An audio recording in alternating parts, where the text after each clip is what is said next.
other than to say how wonderful her father was and how good of a job he did at working for the forest mill. And I thought, why did they turn the story around right onto her dad?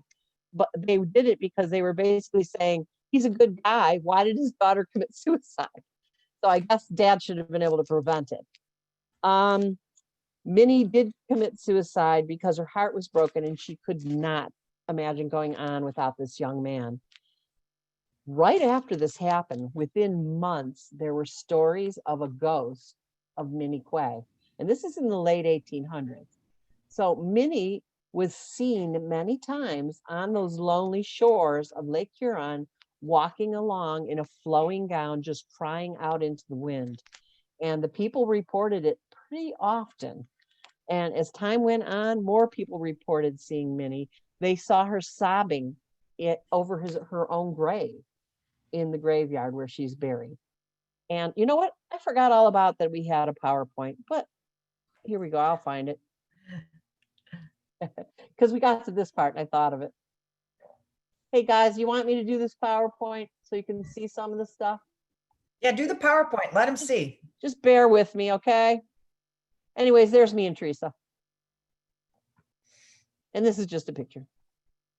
But as you can see, there's her headstone. So the graveyard in Forester is still there. And there's a picture of the pylons of Smith's dock still going out into the lake. And you can see that had to be a pretty cool thing back in the 1850s to see that dock out there and being so big and so long and so wide. Anyways, I just thought of this when I was talking. But the ghost of Minnie Quay continues to this very day. In the 1980s, there was in the tavern that I told you people were sitting out on the tavern steps. It was reopened in the 1980s as a steakhouse. And right away, the neighbor started, or the owner started to claim that Minnie Quay was wandering through the steakhouse, haunting the steakhouse. Well, people started to come to his restaurant because they heard it. Then he started to advertise that Minnie Quay, the ghost, was wandering through his steakhouse and he had the best steaks in the United States. So next thing you knew, buses of people started coming to Forester, Michigan, a little tiny town out nowhere, and showing up at this steakhouse to get the best steak in the United States and to meet the ghost of Minnie Quay. He was brought up on charges of fraud because his steaks sucked. So, and no one saw the ghost of Minnie Quay either. So time went on, and next thing you knew, people were setting up tables outside with psychics, trying to tell you whether the ghost of Minnie Quay was there. Her great aunt, lived across the street where the Quays had lived, and she claimed that their homestead was haunted, and you could see pendant lights swinging back and forth, and all these other things happening. And ghost hunters today still go out to Forester, Michigan to see if they can meet the ghost of Minnie Quay. So this doesn't stop because her lonely soul is out in the waves, and they say she tries to convince young ladies who have a broken heart, just like she had, to come and join her out there in the cold, frigid waters of Lake Huron. And it continues to 2020, where there's still reports of the ghost of Minnie Quay and her sad, sad tale of young love. And I'm going to give it over to Theresa. She probably has something to say. All right. So as you saw, when you saw the grave there of Minnie Quay, she was a real person. And the next person we're going to talk about is a woman named Liddell Allen. And this story begins in Arkansas. So it's Monticello, Arkansas. And this is back in the early 1900s. There was a gentleman by the name of Allen, and he was a very, very prosperous man. And he lived with his wife, Katie, and his 3 daughters in Monticello, Arkansas, and he had this beautiful home built. And the area where they lived would be like our Millionaires Row. I mean, they were grand houses, just absolutely beautiful. And the Allen house was the belle of the ball. It was the most beautiful one ever. And the Allen sisters all grew up in a life of luxury and prosperity. And so they had a very good life, and they were very popular in town. And Katie used to throw these magnificent parties, and everyone just loved the Allens. They were wonderful. And Liddell Allen, she was her daddy's favorite, and she seemed to garner all the attention that even her sisters didn't get, but they were all very well received. So everyone just thought that Liddell would lead a golden life, that she would be happy and just live this life of luxury and prosperity and just be happy. But what she could never find was true love. In fact, she seemed to be very unlucky when it came to romance. Although a lot of boys courted her in high school when they were young, by the time she was in her later years of high school, the wars had started. So most of the men had gone off to war, to World War I. And then when they came back, pickings were slim. She ended up getting married to a man named Boyd, and their marriage was very unhappy. They did have a son. He was their one bright spot, but they were married for a while. Boyd was not the kind of man that really Liddell deserved, but he was a man that she married. And once their son was old enough to move away, their marriage pretty much fell apart. Liddell still remained unlucky in love. Her father passed away. Her younger sister, Louie, passed away. This was shortly after her divorce. And then her son, who had just graduated from college, just gotten a job at the Associated Press, he became unexpectedly ill and he passed away as well. So unfortunately, all this tragedy led her back to Arkansas, to her family home. She moved back into the home where she had all these good memories, and she lived there for the rest of her life. Now, when Liddell was older, right around 1947, she was just very depressed. Her mother was still throwing parties like they always did. And it was Christmas in 1948. And there was a lavish Christmas party, and Liddell got dressed up in her best dress and she looked happy. Her mother was kind of, oh, wow, she seems happy today. But at the end of the night, she went upstairs, she drank some mercury cyanide, and she fell into a coma and died a very painful death a few days later. Now, her mother knew that Liddell had been depressed. Everyone knew that she had been kind of sad, but she seemed better. In the last couple months, she seemed that she was very happy. So her mother couldn't understand what happened, why she did this on Christmas. And they didn't know for many years, decades, why Liddell decided to take her own life. It wasn't just depression. It was something else. And the mystery remained for many years. And it wasn't until the 2000s when a gentleman named Mark Spencer and his wife, Rebecca, bought the old Allen house in Monticello. And he was teaching at the college nearby, and his wife was just drawn to this house. And there's a whole story about how they managed to get the house, because the house wasn't even on the market. It wasn't for sale, and it needed a lot of work. But they ended up getting the house. They moved in with their children and their family, and they began to do restorations. Well, almost immediately, things started happening in this house, and the neighbors told them, well, the Allen house is haunted. It's been haunted for years. I mean, since the 40s, people knew it was haunted. Since Liddell Allen killed herself, everyone knew that the house was full of spirits. There were people that actually captured a picture of a little girl in the dining room area, and people who worked on it all knew the story of the Allen house. Now, the Spencers weren't into that. They didn't believe anything about this, but then strange things started happening in their home as well. And it was in 2009, I believe, when they finally unraveled the mystery of Liddell Allen. So Mark was up in the attic one day. He just had been drawn to the attic. Something told him when he woke up in the morning, go up to the attic and look. It was almost like he was drawn there by natural force. And he followed this instinctual voice in his head to an area of the attic that he thought he had explored before, but apparently he didn't. And he was looking in between the floorboards, and he saw a little piece of manila paper sticking up. And he reached in there and he pulled out a manila envelope that had tons of these letters in it. So he spent the afternoon reading these letters. And after he finished the last letter, he finally knew why Liddell Allen had taken her own life 50 years earlier, 60 years earlier. And these letters were all love letters. They were letters to Liddell from a gentleman named Prentice Hemingway. And he had to piece it together because he was only getting one side of the story, but it became very obvious to him what happened. This man had been one of Liddell's boyfriends in high school, and he had gone off to war. And then when the war was over, he came back. He was a very, very successful businessman. He had worked in the oil industry, but he moved out of town.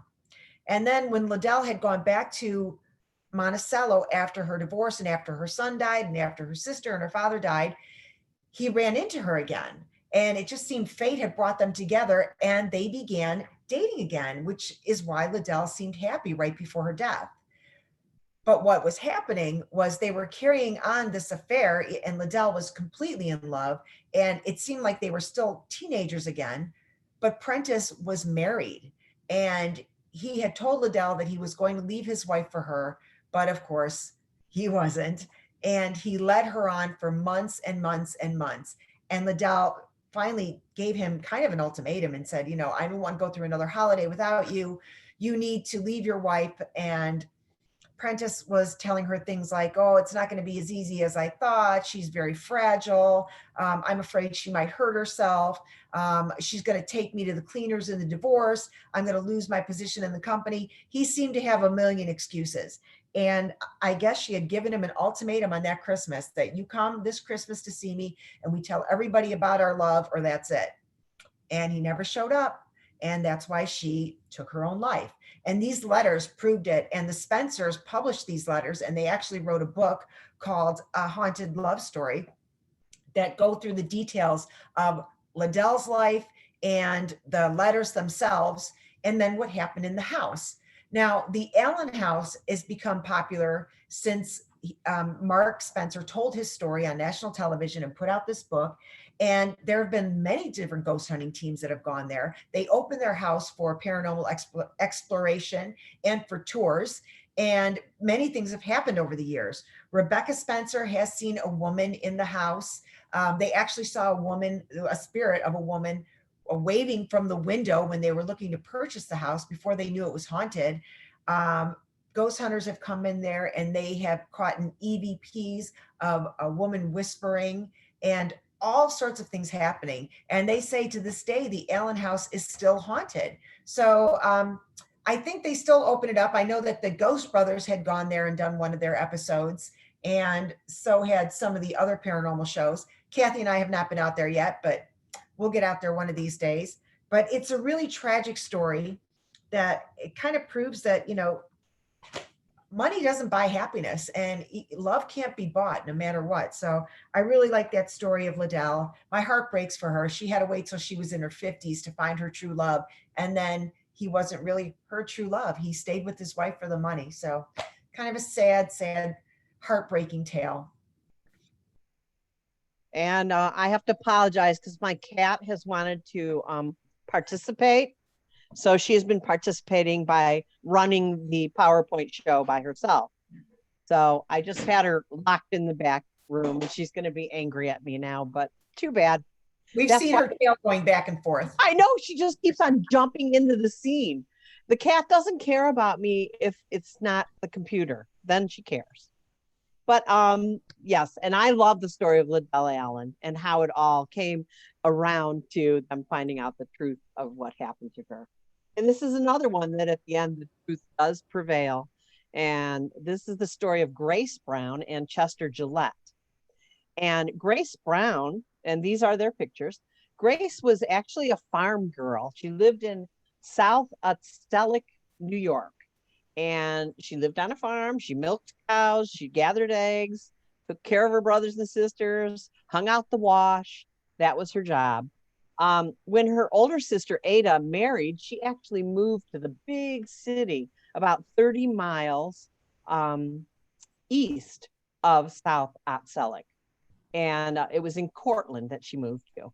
Well, she would write back to her sister Grace, who was still on the farm, about how exciting life was in the city. And she would tell her, describe all these scenes of city life and how much she and her husband were enjoying living there, and how his job was very good, and she had many things to keep her busy in the city.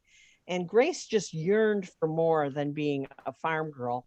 out in this place where there was nothing to do but maybe be the local teacher. And it wasn't like she was in a rural area. There was a little town nearby where they had everything the people of South Otselic needed, which was like basically, there was a post office and there was a general store and there was a school. So it wasn't like there was nothing for Grace, but she wanted a flavor of the big city.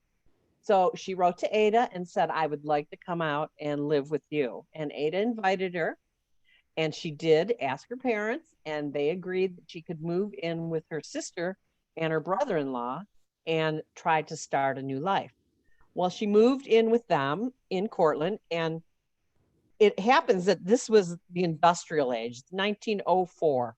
So the industrial age was upon us, and there were a lot of jobs for a farmer's daughter in the city. Right nearby where her sister and her brother-in-law lived was the Gillette skirt factory. And the Gillette skirt factory was well known and very prosperous. They had been in business for many, many years because the owner, Mr. Gillette, happened to have patents on corsets. So we were just getting out of the corset era, but he still had all those patents on all these different ways of dressing. And now he was successfully creating skirts and other ways of dressing women. Grace went over and decided she would get a job at the Gillette skirt factory. They hired her right away for a small but fair wage, and she started working in the cutting room. So she would be cutting out patterns. At the same time, Mr. Gillette did not have any heirs, and he was getting up in years, and he decided that he would sponsor his nephew, Chester, to come into the family business and learn the business. Well, Chester, when he heard the good news, immediately gave up his studies at Oberlin College, our own Oberlin College, and moved to New York to help his uncle in the Gillette skirt factory. Of course, he started in the stockroom area. And when you have two young, good-looking people, they tend to meet when they're working together. So Chester and Grace struck up a pretty quick friendship when he came to work there. And as you can see, he wasn't a bad-looking dude. She was all like, hey, and he's like, hey. And so then they started to spend time together. Well, Chester saw himself as a playboy, though, because he was of the upper class because of his uncle's prestige. Nothing to do with him, but his uncle's prestige fell down to him, and he was well sought after in the social society. I mean, he was being invited to the best parties and meeting the best young ladies. And Grace just started to really love this man with a passion. But their relationship was mainly at work, where they would find little time to, like, behind the stacks of fabric and catch a quick kiss and all that. Well, then Chester started to come to visit her at her sister's house. And of course, her sister and brother-in-law were thrilled that this man of a higher social standing was courting their sister, is what they thought. So they would, of course, leave them alone to be at their own devices when he would come over a couple nights a week to visit. Well, their relationship got deeper and deeper, and it became of a sexual nature. Chester, on the other hand, was continuing to enjoy his parties, his social standings, all the young things throwing themselves at him, having a great time. And when Grace would go to work, her coworkers, her friends would say, hey, I don't think he has like a good attitude towards your relationship that you're imagining. I don't think that's why he likes you. I don't think he's in love with you. I don't think he's going to pursue you. I don't think you're going to be engaged. And they were giving him all this advice like, you know what? He's not doing right by you. Leave this guy. And she continued with him. Well, at the same time that she was forming this relationship with Chester, her sister and brother-in-law decided they were going to move. And Grace had a decision to make. Should she move back home or should she get her own place? She's a young lady in a strange city. She's single. She gets her own place. Well, guess what? Made it easier for Chester because now he could visit her all the time if he wanted to. Time went on. He never took her on a proper date. He continued to go to his parties, and poor Grace waited for him at work or when he came to visit her in the evenings. And as you can imagine, time went on and Grace became pregnant. Well, this is in 1905. So things were a little different back then. And what was expected, if you went and told somebody you were pregnant, they would do right by you and marry you. So she confronted Chester She told him she was pregnant, and he said, huh. And that was about that for a while. So for a couple weeks, he was kind of cold towards her, didn't really stop and talk to her, and didn't come to her home in the evenings. So she got a little nervous, like, what is his intention? Is he going to come through for me? Is he going to take care of me? What about the baby? I thought he loved me. Well, her friends kept saying, I don't think this is going to come through the way you want it to. Well, she decided she was going to confront him about it. She went up to him and she said, do I have to tell your uncle about what's going on?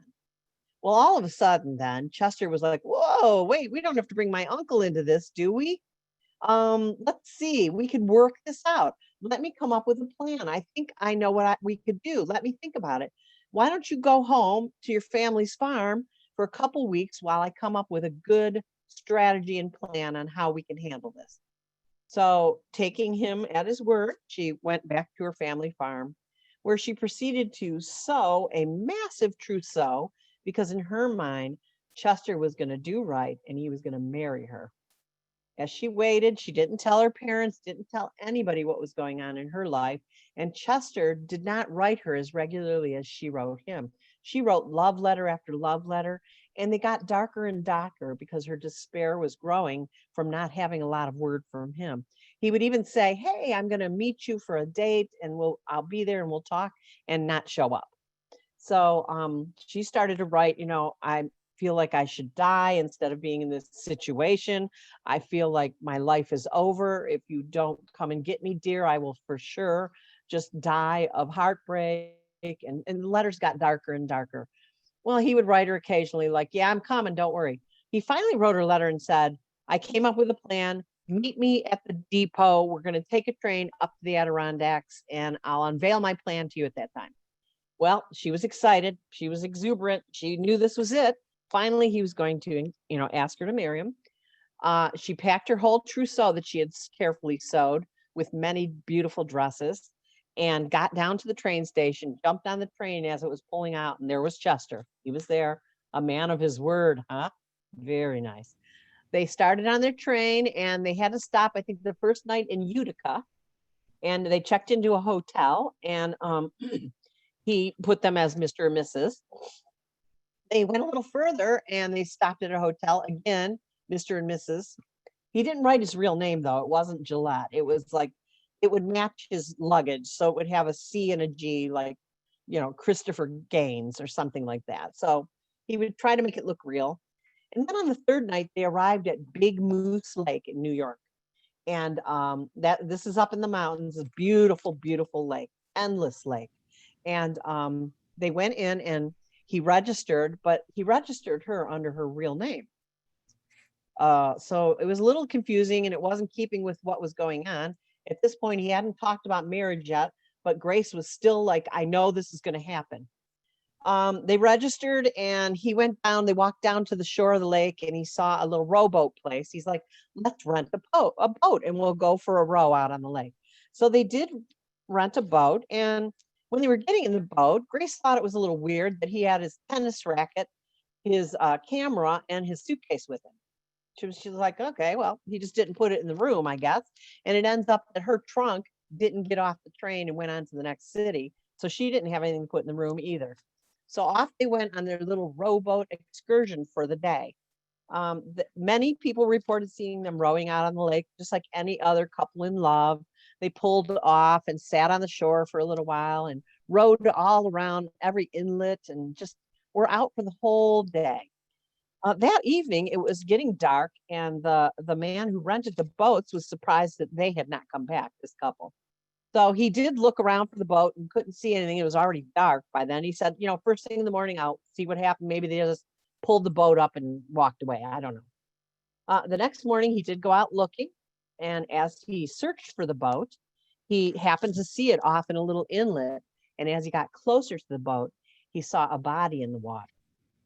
And it was the body of Grace Brown. Grace appeared to have been bludgeoned.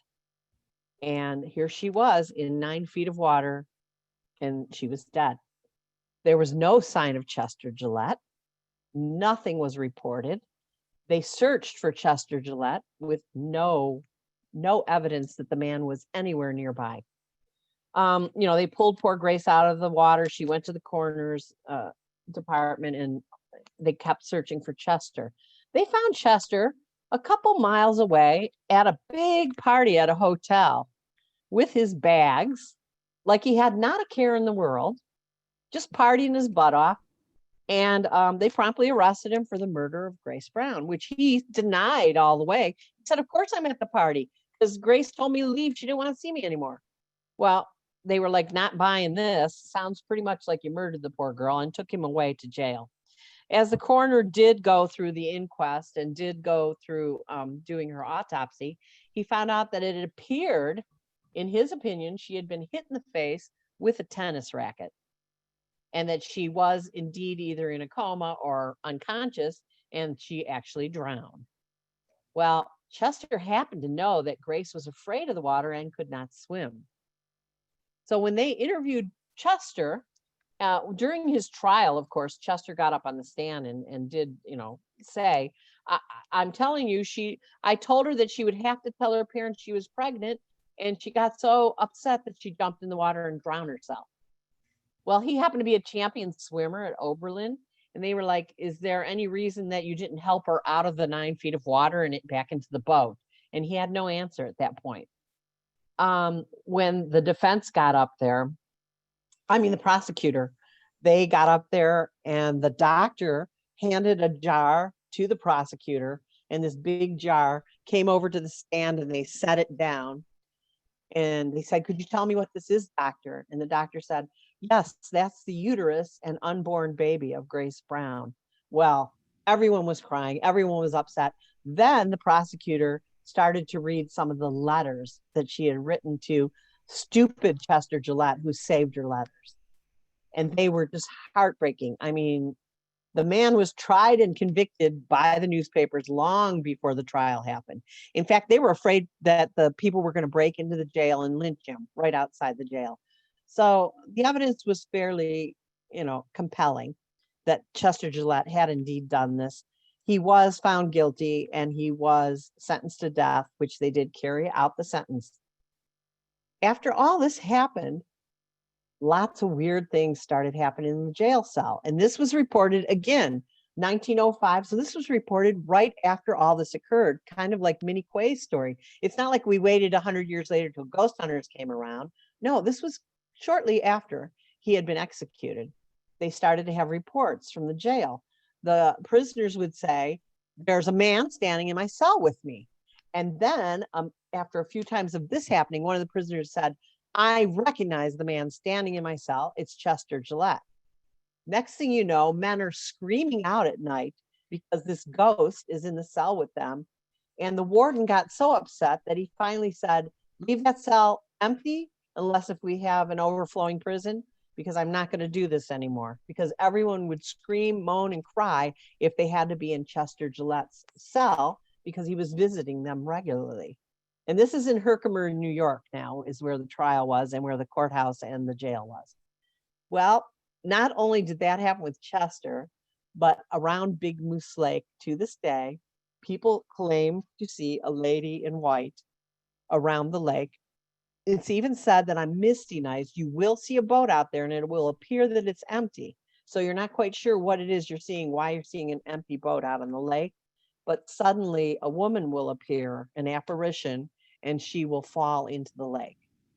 And so that's been reported. But one of the weirdest stories, a lot of things that happen at Big Moose Lake. We're still a resort area. There are still cabins you can stay in. It sounds like a great trip to me. Theresa and I haven't been there yet, but maybe we will someday. But a lot of things happen with electricity. And they think that Grace is the one playing with the different electrical things, that lights are going on and off. And one day a woman came out of her cabin and was going to walk down to the lakefront, to Big Moose Lake. And she turned on her flashlight because it was dark, and she started down the path. And she got nervous because she heard somebody behind her on the path. So she quickened her step, kept going towards the lake, was almost there, and her flashlight went dark. So at that point, she was terrified, turned around to confront the person who was behind her to see what they were about. And she was faced with an ethereal woman standing there in a long flowing gown.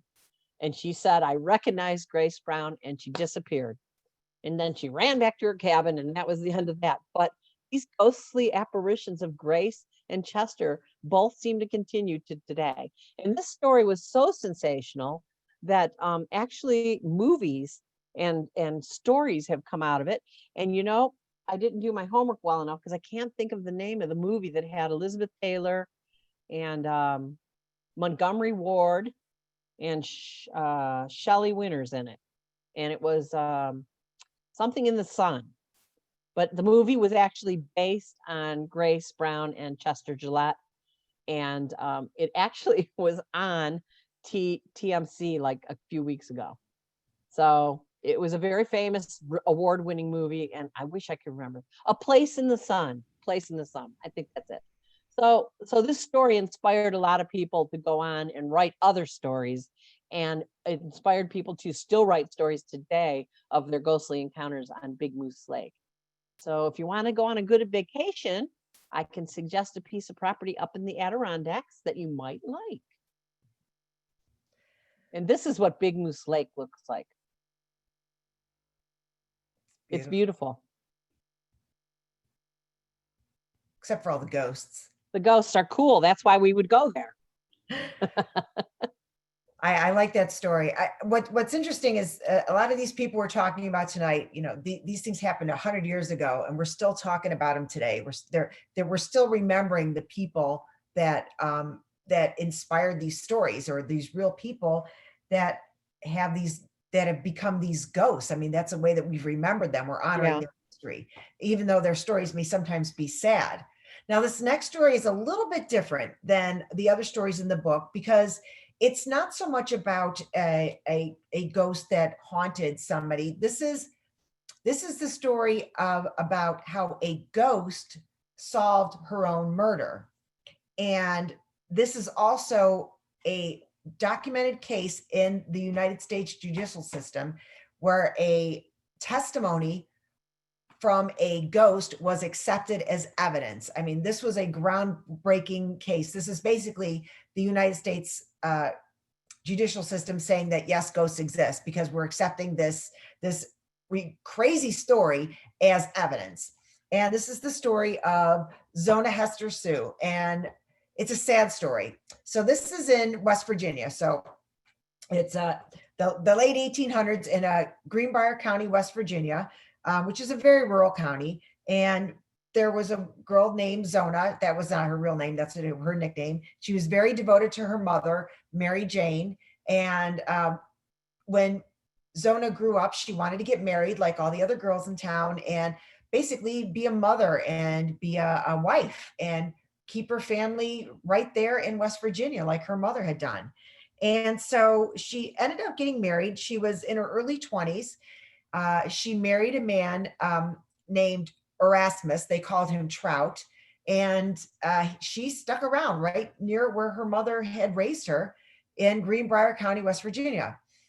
But after she got married, she didn't spend a lot of time with her mother. In fact, she was avoiding her mother. And this made Mary Jane very upset because they had always been very close. And she had hoped to kind of help Zona as a new wife and kind of fall into the duties of a housewife. And she always thought that she'd be there to help her.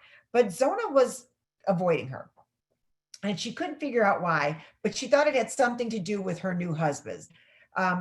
Erasmus was called Trout. That was his nickname. And he was not the best fit for Zona.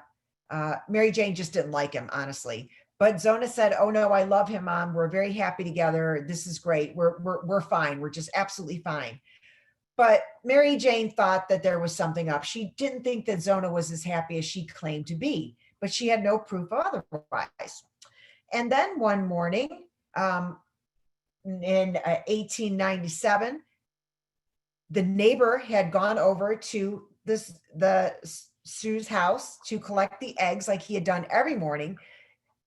Zona would collect the eggs, give them to the neighbor boy. He would take them in town to sell them, and he would come back and bring the money.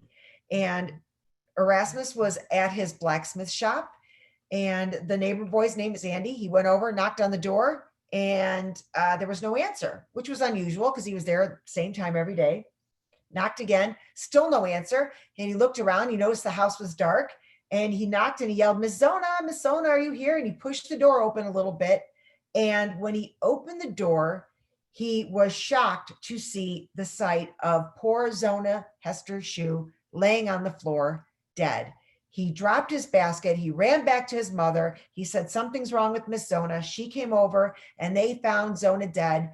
They were shocked and they were scared and they ran into town to tell her husband. They got to the blacksmith shop and they told Trout, something's wrong with Miss Zona. You must come quickly. And then they got the doctors and the sheriff. Trout dropped his tools, ran back to the house as quickly as he can. He was way ahead of everyone else.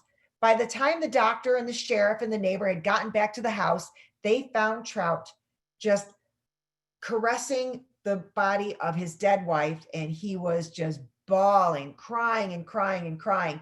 He was inconsolable. He was just so upset about the death and he wouldn't let her body go. And everyone just thought he was overcome with grief. And they told him, we're sorry about Zona, but we need to know what happened. And the doctor was trying to examine her body because she was maybe 23 years old. She was a young, healthy woman, didn't have any problems. Why did she just suddenly drop dead? And Trout was so upset whenever anybody came near the body, he just refused to let them look at her body. He was just bawling. He just wouldn't stop crying. Well, the neighbors thought it was unusual, but they just said, oh, I guess he's just really upset about his poor, beautiful young wife.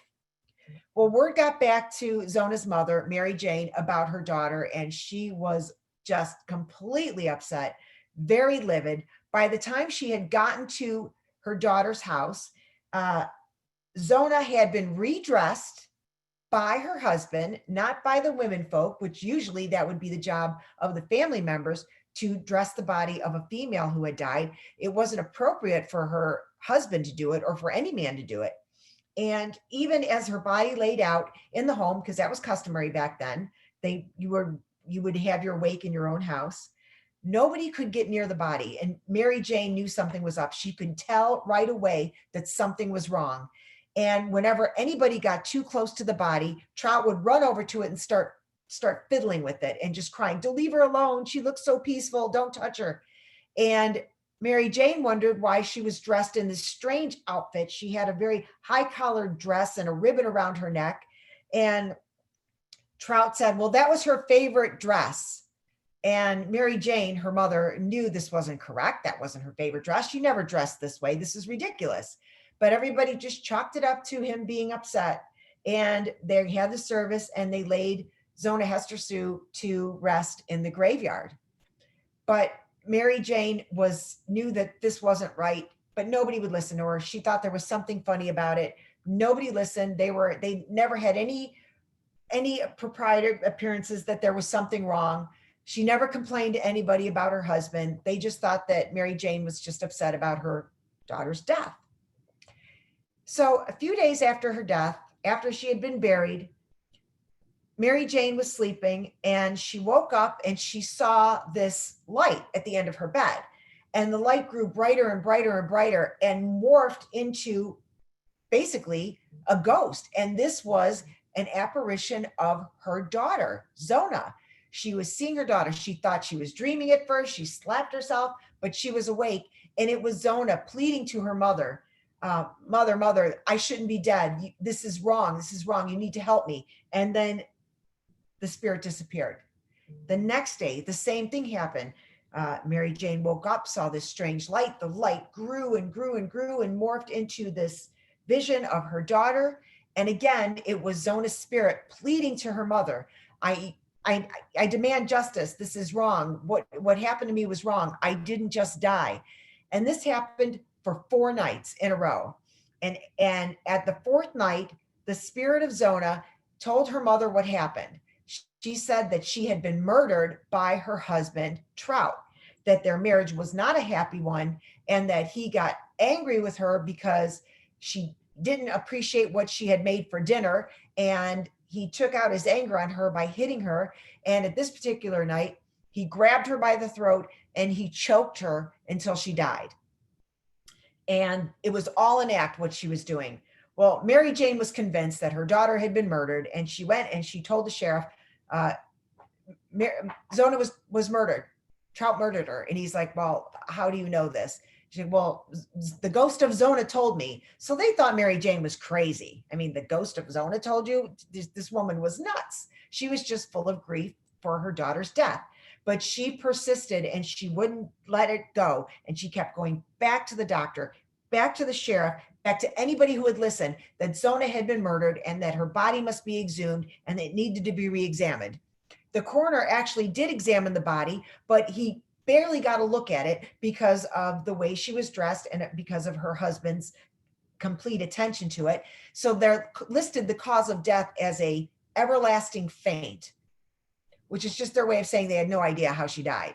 But Mary Jane insisted, and finally the sheriff said, well, only to appease this crazy woman that is insisting that a ghost told her she had been murdered, just to prove her wrong, we will dig her body up. And they dug her body up, took it back to the coroner's office. And what did the coroner find this time when he removed the high collar dress on her neck? But a handprint around her neck, and that her larynx had been crushed. So yes, she had been murdered. And the only way that Mary Jane could have known that is if Zona had told her herself. There was only two people that knew, the person who died and the person who killed her. And now the mother knew. So they thought that this was enough evidence to arrest Trout for murder. And he was very smug about it. He said, how are you ever going to prove this? You'll never prove it. I'll be out of jail in no time and I'll be drinking again. And he didn't seem upset once she was buried. He was going around gallivanting all over town. No problem. So he was arrested, brought up on charges. He felt very confident that he would be acquitted. But in the court, they had Mary Jane testify to what her daughter had told her. And they accepted this evidence. They let her testify that a ghost had told her she had been murdered. And still the judge had told them, you need either to accept this story at face value, you need to believe that a ghost told this woman that she had been murdered, which led to us digging up her body and led to the arrest of Trout, or you need to dismiss it completely and Trout will be vindicated as innocent. And by God, she convicted the jury. She convinced them and he was found guilty. And so he was arrested for murder. He stayed in jail. And funny, as they were doing the investigation into Trout, they dug into his past a little bit more during the trial, and they had found out that he had been married once before. And his first wife had also died under mysterious circumstances. So we think that not only was he a murderer, he was probably a multiple murderer. Well, anyway, this case became known as the Greenbrier Ghost because this is the county they lived in. And it became famous because of how the court had accepted this evidence. And to this day, it is still one of the only times that any paranormal evidence has been accepted and recognized by a court. And now they have a symbol right where the cabin was. And that picture is not of the cabin, but is a similar cabin, what it used to look like. But in Greenbrier County, they have this plaque. And if you can read the writing, it says, interned in a nearby cemetery is Zona Hester Sue. Her death in 1897 was presumed natural until her spirit appeared to her mother to describe how she was killed by her husband. And it goes on. So it was a very, very famous case. And to this day, it is thought that Zona still haunts the nearby area where her cabin was.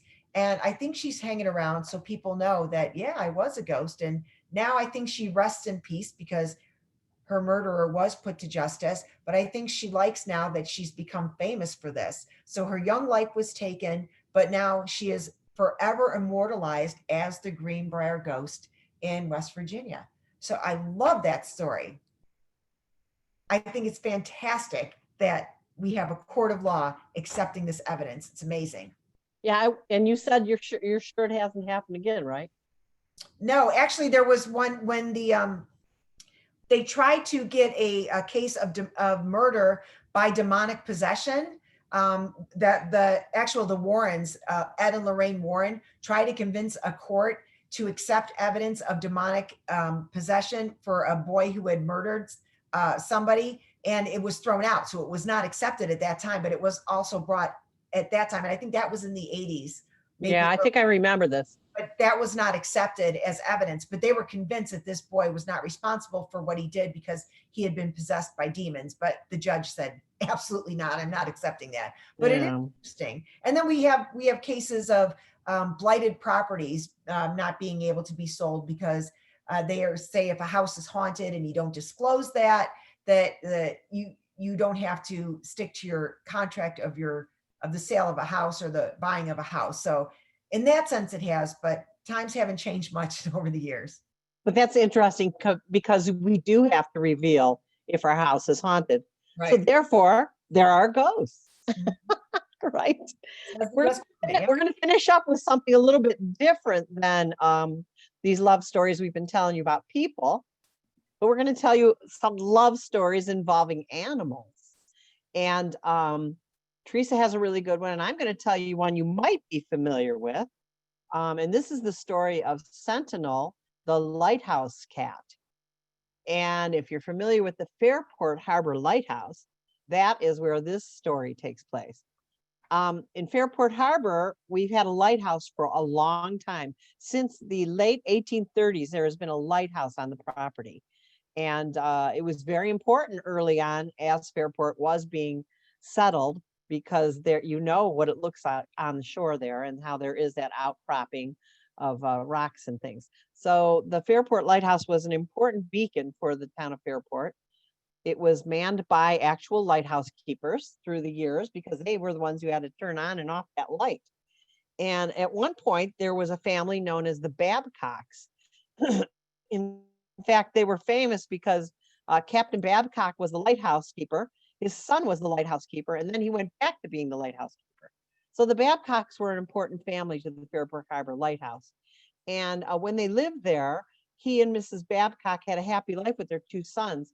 Unfortunately, Robbie, the youngest son, passed away of an unknown illness, throwing Mrs. Babcock into a deep depression.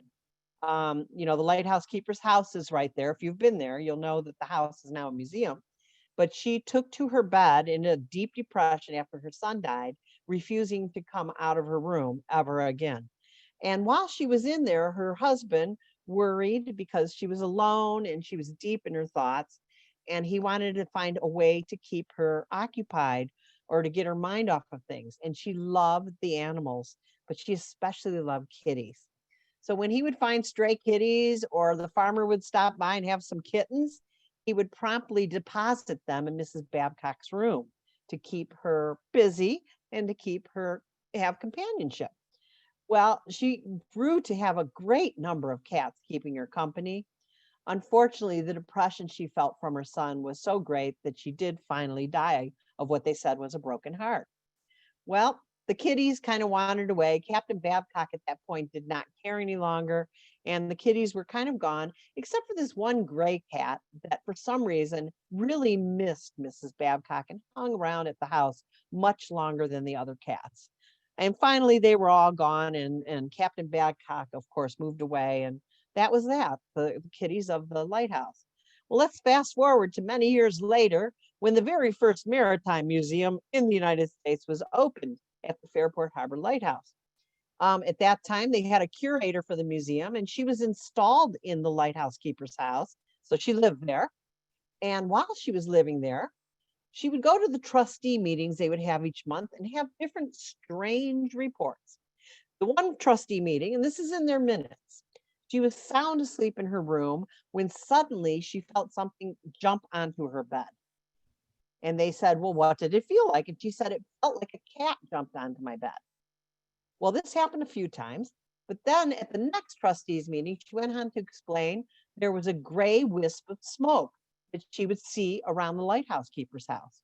Just, she didn't know what it was, just this quick wisp of gray smoke, and especially in her kitchen. In fact, it was almost under her feet, this gray, misty smoke, tiny little thing. They said, okay, well, we don't think we can help you with that. And then when she would leave for the night, they'd all be like, woo, cuckoo, cuckoo, you know. So time went on and she kept reporting these strange things are happening. At the same time, they were going to air condition the museum. This was back in the 80s. So they're going to put in air conditioning and a new heating system. and they're ripping things up, and they find out that the young man who's putting in the HVAC said, I cannot get to the spot I need to get to, so I'm going to have to actually remove the steps, and so I can crawl up underneath the steps. So he started to pull down boards, and he got up there with a flashlight, and he felt something touching him on his shoulder. And he turned his flashlight around in this dark little cubby, and staring at him was a mummified cat. Well, the lighthouse was very surprised that a mummified cat had been under their stairs. And right away, the lighthouse, not the lighthouse keeper, the curator of the museum said, aha, maybe we can put 1 and 2 together, and we're going to come up with the idea. This is what I've been seeing, is this kitty cat running around this museum. Well, they took the cat out, and if you go there today, they have it in a case so that you can look at it. Unfortunately, they didn't really preserve it properly, so if you look at it, it's kind of like not going to be there too much longer. But they named this kitty, they had a contest from the school kids, and they named it Sentinel. Sentinel the lighthouse cat. And they say that cat, through his devotion to Mrs. Babcock, still remains on the premises of the lighthouse keeper's house looking for his mistress. So you might want to go out and experience that. It's very, very kind of loving thing, you know? Yeah, we love our animal stories, and we've got a bunch of them in the book. There's a lot of stories about dogs. Dogs seem to have this incredible loyalty to their masters, and there's a lot of stories about dogs who wouldn't leave their master's grave after they died and found out where they were buried, and those stories are just amazing to me, how they instinctually know this. There's one about a little dog named Bobby, Greyfriars Bobby. Is a very famous haunted graveyard in Scotland, and this dog has been immortalized for not leaving his master's side after he died. He'd go back to his grave for 14 years. Then there's Hachiko in Japan, the dog who would accompany his master to the train station every day for work, and after he unexpectedly died, the dog kept returning for 9 years. Both of those are made into Disney movies, by the way, which is interesting. But my Both make me want to cry. Yeah, my favorite dog story is our own local dog story from Willoughby Cole, and that is the story of Yukon. Yukon was one of a dog, the pet of an owner, previous owner, not the current owner, and he came to work with his master every day for years and years, from the time he was a small puppy until he was an old, big dog that was really just getting up there in age. And they just kind of got used to Yukon being around. Everybody knew him. He had the run of the place. And unfortunately, as he got older, you know, he wasn't as quick as he was when he was a pup. And he had wandered off the property one time outside and had got hit by a train. And they found him when they were closing up, when they couldn't find him inside. They found him outside, brought him in, and he unfortunately did pass away at Willoughby Cole, where he spent so much time. But after he died, it was interesting because people were so used to seeing him. They would come in maybe just days after he died, and the customer would come in and be like, oh, hi, Yukon, and then start talking to the girls behind the counter. And the girls are like, who are you talking to? They said, well, just Yukon. And they told him, well, Yukon died last week. And people are like, no, he didn't. I just saw him. And this went on and on. And the people who worked there saw him for years. And this was a while ago. And now here we are in 2020. Yukon's been gone for a long time. And we're still seeing and sensing the spirit of Yukon. Cathi, the first time she ever did an investigation at Willoughby Cole, had an experience where people, they saw him in shadow form. They heard him growl. There was a group that smelled him. And he's just been seen, and he still likes to hang around at Willoughby Cole. And we love that. We love Yukon. And I think he just was very comfortable there, and he's still keeping an eye on the place. So dogs are wonderful. All animals are wonderful, but the devotion that dogs share, I think, is just amazing. And we love our Yukon. He's kind of our ghost pet. He's kind of, Cathi and I have kind of adopted him as our own. And he's great. Ours. We don't have to clean up after him. So we like that. He has ghost poop. Yeah, it's easy to clean and it doesn't smell. So we love it. Well, do you guys have any questions? We're sure we can make up a good story to go with your question. Yeah, there's more in the book, but you know, we Yeah. don't give all our stories away because we hope you get to read the book someday. And It's got some good stories in it. yeah, we need to do just a book just on the animal stories because we got so many of them. Mm-hmm. Anybody have any questions for us? So do you plan on doing a book on just the animals? We'd like to. Yeah, we've got something else that we're working on right now, but we'd like to do that. We keep collecting them because it was funny when we were doing our research for this because we wanted to add animal stories. We couldn't find a lot that were documented, but then people were sharing their own stories with us. So I think it would be a great idea to do that, to collect the personal stories that we've got from people. Right. But we're working on something right now that's very interesting. Cathy had an epiphany, and it sounds really exciting, and it'll be more of a local story. So we love this. It'll one. be Lake County centric. Yeah, lots of weirdness in Lake County. We love that. Lots. Sally has a question. Oh, it's more a comment. I just read a book called The Other Side of Midnight, and it has to do with seances at the turn of the last century. Well, 1800 to 1900, that last century. And they were saying that so many people in England had been so saddened by the sudden death of their soldiers in Europe that they desperately wanted to contact the spirits of the people who went before. And I was just wondering if not only that World War I situation, but just at that time, were there more people who seemed in tune with that sort of thing? You're Yeah, talking about the period that was the birth of spiritualism. Yeah. Yes. And Yeah. and since spiritualism was so popular, and we had our own people who were followed here in the United States as well as in England. Yeah. So we had the Fox sisters. We even had somebody in Ohio, the Coon family. So these spiritualists were sought out because they were thought to be able to contact the other side.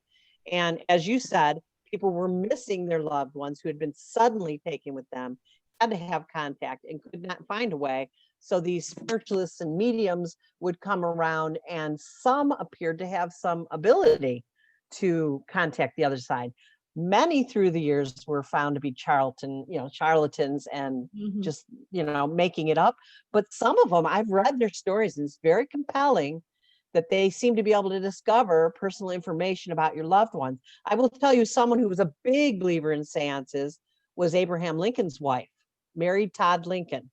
She held many seances in the White House, trying to contact the spirits beyond to find out about her son and then about her husband. So she was very much a follower of the spiritualist movement. And seances were even a pastime during the Victorian era, from the period you said, 1800 and 1900s. Here, it was like, hey, let's have Sunday dinner. Okay, everyone, let's go into the parlor and we'll hold a seance. And that's how they did things, because that was their entertainment and that was their nightly activity. Let's go have a seance. Let's do some table tipping. So spiritualism was like invaded the culture at the time, and contacting the other side was what they were all about at that time. And now that we have ghost hunting again and we're contacting the other side, it's again being thought of as something fairly common instead of something shocking and crazy. And we covered this a little bit in the book, because we do have a story from England about seances, and it was actually the birth of the Victorian era, and we covered that in our book. And it's actually about Queen Victoria, who was so devastated when her husband died that she turned to seances and mediums to try to contact Albert. And that's kind of where it started in England. And then it came over to the United States after the Civil War. But we kind of cover that. It's interesting because think about it. I mean, when you lose a loved one, you're desperate. You'll do anything. And yeah, unfortunately, people were taken advantage of in that time. But we believe that some of these incidents of some of these mediums were just absolutely amazing. And I love a good seance. Cathy and I have done seances. We've been part of them, and they're interesting. I sometimes really interesting things happen and sometimes they don't, but I think it's amazing. But yeah, the whole spiritualist thing is fascinating. It's fascinating. It really is. Absolutely love it. Yeah. I think it's interesting that I grew up as a Catholic. So for me, it was all very taboo, but that just made it more interesting to me. So I absolutely love to hear about these things. Thank you. Thank you. I don't know if everyone can see the comments, but Jennifer comments that I believe Arthur Conan Doyle was a spiritualist, and it created a rift in his friendship with Harry Houdini, who looked to expose the his fraudulency, I guess. Mhm. Yeah, unfortunately, Sir Arthur Conan Doyle was he was all in. He was a full believer in the spiritualist movement, and he got conned a little bit, and it was kind of a shame, because he was genuinely, he had a belief, and he really believed a lot of what he saw, and Houdini unfortunately believed nothing of what he saw. So the two men were at odds, and I think I don't believe that Houdini, I think Houdini just didn't meet the right mediums, because I believe in this stuff. And Arthur Conan Doyle believed a little too much. So I think it was the fairy pictures that did him in. If you know that story, where somebody had actually cut out little pictures of fairies and posted them and made a photograph of them. And he was convinced that they were real. And when we look at them now, you can tell that. Like, really? Obviously, yeah. But back then, when photography was such a new thing, and he really believed it, and Houdini just was, it's like, no, Yeah. nope, not having it. Some So, really high profile people in England, like Sir Arthur Conan Doyle and even Charles Dickens and others, they had an actual club called the Hellfire Club, and it was specifically a spiritualist club, and they did look into some of the darker sides of the paranormal world, and they were fascinated by what they found and continued to meet for a very long time. In fact, they met in a series of tunnels in England, which I can't remember the name right off the top of my head. yeah, they were doing some bad stuff in those tunnels. Yeah, they could have been doing bad stuff too, but I'm telling you, there was a big spiritualist movement in England that was just, and that's why it hopped the pond over here.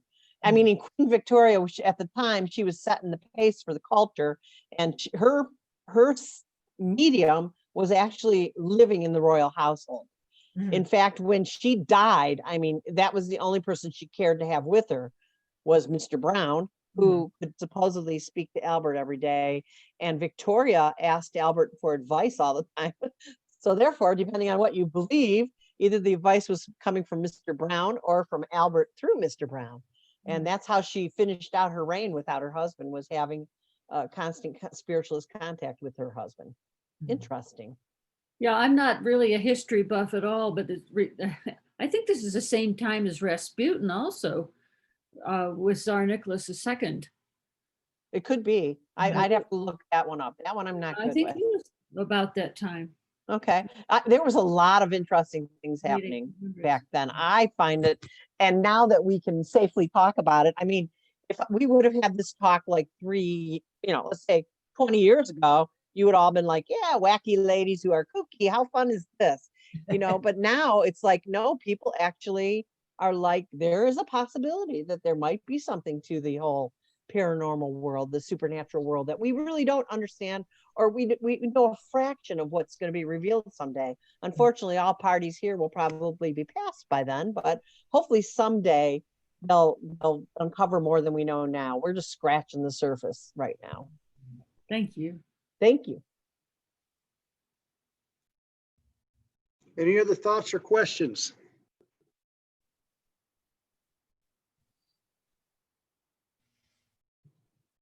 All right, well, you've done a good job then, ladies. You nailed everything. There's no other questions. Listen, I want to thank you on behalf of Perry Public Library, and of course the book, again, the title, Love Beyond the Grave. So we want to make sure that we get that out there. That's sold on Amazon. Is that correct? Yes. All right. And just a couple of things from the library. I wanted to mention that I think that we're under a red status in Ohio or Lake County or whatever. The library is still open. We do have the mask requirement. We have hand sanitizer here, so you are free to come in and peruse and get books and so forth. Also check out perrypubliclibrary.org, our website, for additional programs that are coming up. We also have a YouTube channel which has a lot of different tutorials, and for some of the folks that maybe couldn't be here tonight because they couldn't figure out the Zoom, we have a Zoom program on YouTube, so we can show you how to do that. But our newsletter is also on there, so check that out. And then this program was recorded tonight. This is October 29th, 2020.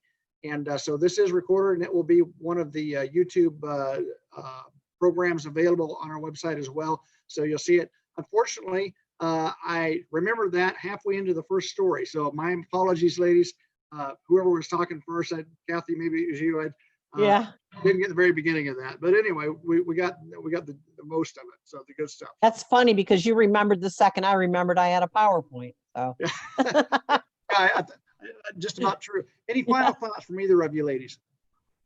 I just want to thank everybody and ask you to stay safe. And hopefully we'll be doing some more in-person things next season when things get better. And just thanks for tuning in. And we hope you get a chance to look at the book and like it. And, we'll let you know when we got the new one coming out. Sounds good. All right. We'll see you soon at Prairie Public Library. Thanks again. thank you. Bye-bye.